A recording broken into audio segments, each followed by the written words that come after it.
Assalamualaikum warahmatullahi wabarakatuh. Salam edukasi dari Indonesiania. Guru inspiratif, kita akan lanjutkan pembahasan kita mengenai implementasi kurikulum merdeka. Kali ini kita akan diskusi tentang beban belajar pada pembelajaran di sekolah dan juga di madrasah. Mari kita lihat penjelasan singkat berikut ini.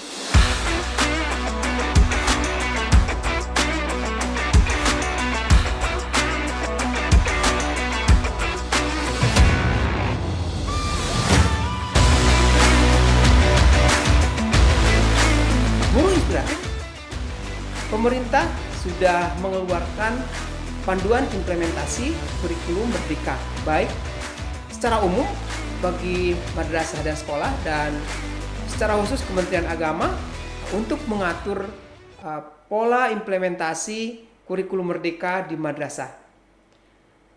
Dengan demikian, ada dua regulasi terkait dengan beban kurikulum dan struktur kurikulum.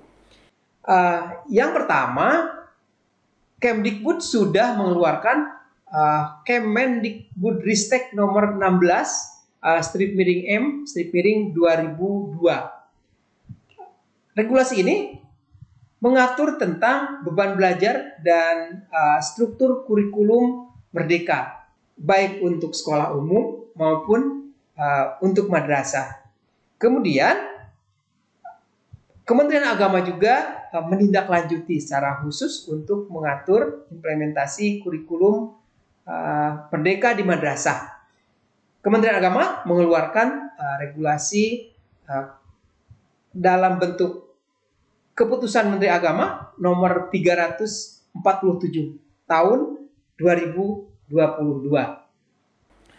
Kedua regulasi ini yang dapat digunakan sebagai landasan untuk mengimplementasikan kurikulum merdeka dalam kaitannya dengan beban belajar dan struktur kurikulum. Ada beberapa hal yang kita akan bahas pada sesi ini. Yang pertama, kita akan berbicara tentang fase, kemudian kita akan berbicara tentang komponen pembelajaran pada kurikulum merdeka, dan ketiga, kita nanti akan melihat beban belajar baik di sekolah umum maupun di madrasah. Yang pertama, mari kita lihat fase. Pada kurikulum merdeka, capaian pembelajaran tidak ditentukan dalam rentang waktu tahun, seperti halnya pada kurikulum 2013. Tetapi capaian hasil belajar itu ditargetkan pada fase tertentu. Terdapat 7 fase pada kurikulum merdeka. Yang pertama, fase landasan. Fase landasan ini untuk PAUD, RA, TK, dan sebagainya. Kemudian dilanjutkan dari fase landasan ke fase A, B, C, D, sampai E. Nah, fase A itu untuk kelas 1 dan 2. Kemudian fase B untuk 3 dan 4. Kemudian fase C untuk kelas 5 dan 6. Nah, berikutnya dilanjutkan fase D. Fase D ini untuk SMP, MTS, dan sederajat.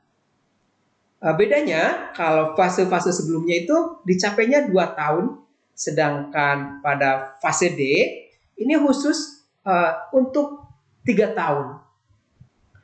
Berbeda lagi dengan fase E, ini untuk kelas 10. Jadi capaian pembelajaran ditargetkan dalam 1 tahun. Dan fase E ini sebenarnya merupakan lanjutan dari fase D.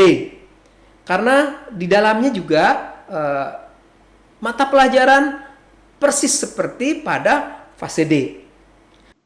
Berikutnya fase F. Nah, fase F ini untuk kelas 11-12, baik di SMA, MA, kemudian SMK. Nah, fase ini capaian pembelajarannya dapat diraih dalam rentang waktu 2 tahun.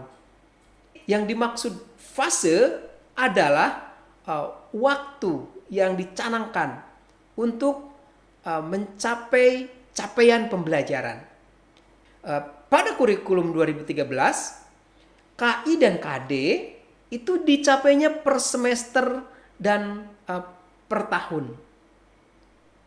Misalnya kan KD kelas 7 semester 1, KD kelas 7 semester 2 dan seterusnya. Nah, dalam kurikulum Merdeka, capaian pembelajaran dicapainya dalam fase-fase tertentu. Dalam rentang waktu itulah guru memiliki kebebasan untuk menentukan proses sehingga hasil dalam bentuk capaian itu dapat diraih. Berikutnya, mari kita lihat beban belajar. Dalam kurikulum Merdeka, pembelajaran disajikan dalam bentuk intrakurikuler, kemudian penguatan profil pelajar Pancasila, kemudian muatan lokal, dan juga muatan tambahan. Mari kita lihat penjelasan lebih lengkap. Kegiatan pembelajaran intrakurikuler itu untuk setiap mata pelajaran mengacu pada capaian pembelajaran. Kemudian kegiatan proyek penguatan profil pelajar Pancasila ditujukan untuk memperkuat upaya pencapaian profil pelajar Pancasila yang mengacu pada standar kompetensi lulusan. Nah, harus ditekankan di sini istilahnya penguatan. Mengapa disebut penguatan? Karena profil pelajar Pancasila itu pada intinya dicapai melalui intrakurikuler, melalui semua mata pelajaran. Nah, untuk menguatkannya, maka disajikan proyek yang disebut proyek penguatan profil pelajar Pancasila. Nah, kemudian juga ada muatan lokal seperti pada kurikulum sebelumnya. Satuan pendidikan dapat menambah muatan lokal yang ditetapkan oleh pemerintah daerah sesuai dengan karakteristik daerah. Nah, kemudian di dalam kurikulum Merdeka terdapat muatan tambahan. Dalam hal ini, satuan pendidikan dapat menambah muatan tambahan sesuai karakteristik satuan pendidikan secara fleksibel dengan 3 cara. Yang pertama, muatan tambahan dapat diintegrasikan ke dalam mata pelajaran lain. Seperti misalnya muatan tambahan itu terkait dengan kearifan lokal. Misalnya kalau orang pantai itu misalnya pengolahan hasil laut misalnya. Nah, karena itu sangat penting di daerah tersebut, maka muatannya ditambahkan, diintegrasikan ke semua mata pelajaran. Artinya, semua mata pelajaran, apapun materinya, maka dilakukan pembelajaran, dikaitkan pembelajarannya. Paling sederhananya, memberikan contoh terkait dengan muatan tambahan tersebut. Nah, yang kedua, muatan tambahan dapat diintegrasikan dalam tema proyek penguatan profil pelajar Pancasila. Nah, jadi dalam cara kedua ini, muatan tambahan dimasukkan intinya atau materinya atau nilainya ke dalam kegiatan proyek penguatan profil pelajar Pancasila. Dan yang ketiga, satuan pendidikan dapat mengembangkan mata pelajaran khusus terkait dengan muatan tambahan tersebut. Jadi kalau contoh tadi misalnya untuk masyarakat pantai, maka bisa saja satuan pendidikan membuat sebuah mata pelajaran khusus terkait dengan pengolahan hasil laut. Dengan demikian, maka pembelajaran pada kurikulum Merdeka ini lebih kontekstual dengan budaya masyarakat. Mari kita lanjutkan dengan komponen berikutnya, yaitu beban belajar. Kita mulai dengan beban belajar murid di sekolah. Mari kita lihat tabel berikut. Dalam tabel ini disajikan informasi mengenai jumlah minggu per tahun, jumlah menit per JP, jumlah jam per minggu, jumlah jam intrakurikuler per tahun, dan jumlah jam proyek penguatan profil pelajar Pancasila per tahun. Nah, jadi harus ada yang digarisbawahi juga di sini bahwa kegiatan intrakurikuler itu dipisah dengan kegiatan proyek. Jadi kegiatan proyek penguatan profil pelajar Pancasila itu khusus memiliki jam tersendiri. Nah, banyak guru yang bertanya bahwa di kurikulum Merdeka jumlah JP dalam satu mata pelajaran itu berkurang. Sebenarnya dia tetap, tapi satu JP-nya diambil untuk jam pelaksanaan proyek penguatan profil pelajar Pancasila. Yang harus kita garis bawahi juga bahwa pengurangan jam itu sudah diikuti dengan pengurangan materi substansial. Jadi jangan takut bahwa jamnya dikurangi, maka guru akan kesulitan menyelesaikan materi ajar. Nah, yang kita harus pahami bahwa materi ajar pada kurikulum Merdeka itu materi substansial. Dan itu lebih sedikit daripada materi ajar pada kurikulum 2013. Nah, namun pada kurikulum Merdeka materi ajar sedikit, namun prosesnya yang diperbanyak. Nah, ditambah lagi dengan proyek penguatan profil pelajar Pancasila yang di sana semuanya berbentuk kegiatan real yang kontekstual, yang menuntut anak-anak untuk belajar dari lingkungan dan belajar secara mandiri. Nah, mari kita lihat setiap kelasnya. Kelas 1 jumlah pada kelas 1 jumlah minggu per tahunnya 36. Kemudian jumlah menit per JP-nya 35, jumlah jam per minggunya 23, jumlah jam intrakurikuler per tahun 828.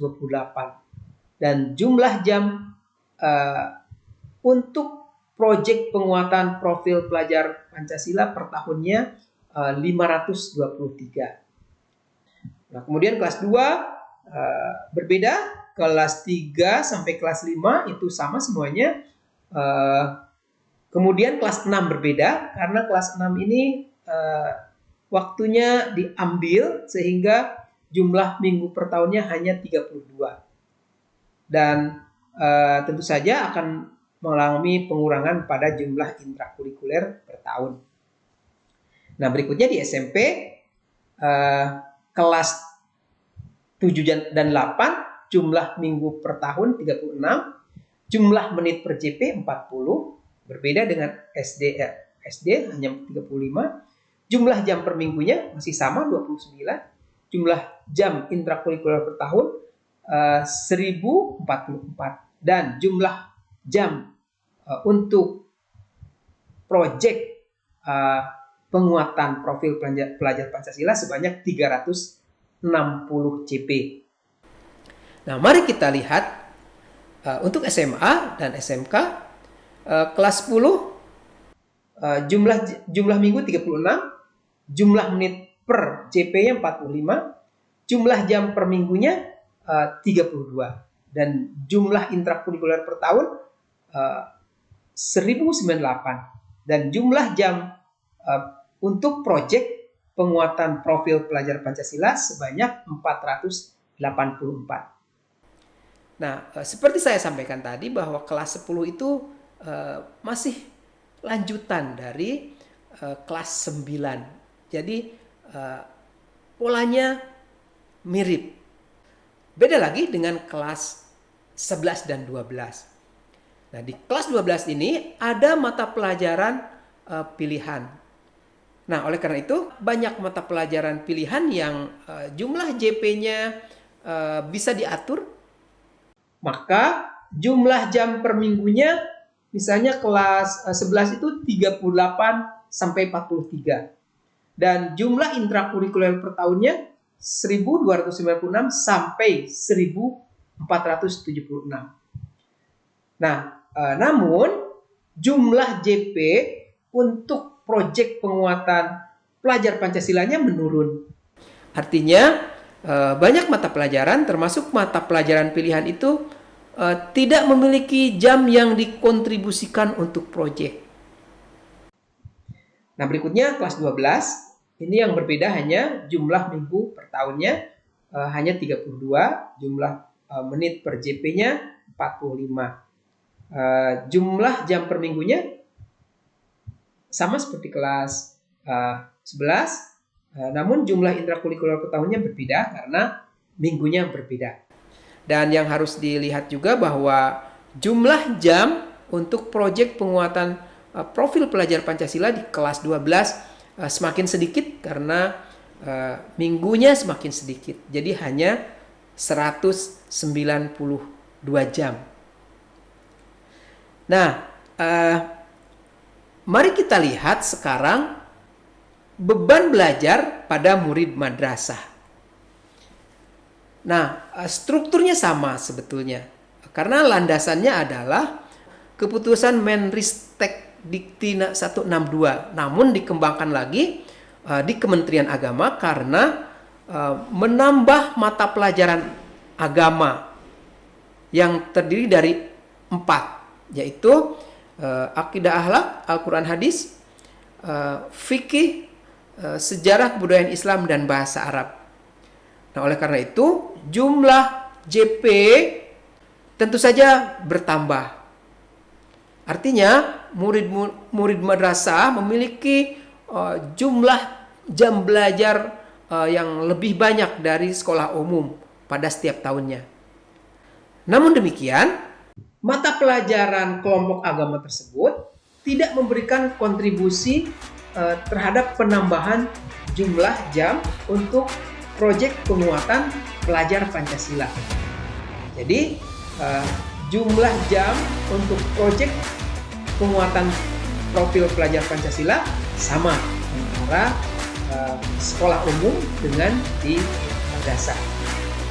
Demikian pembahasan singkat kita tentang beban belajar pada kurikulum Merdeka. Kita akan lanjutkan lagi nanti pada pembahasan tentang struktur kurikulum pada setiap jenjang. Terima kasih sudah menyimak penjelasan singkat tentang beban belajar pada kurikulum Merdeka. Salam edukasi dari Edunesiania.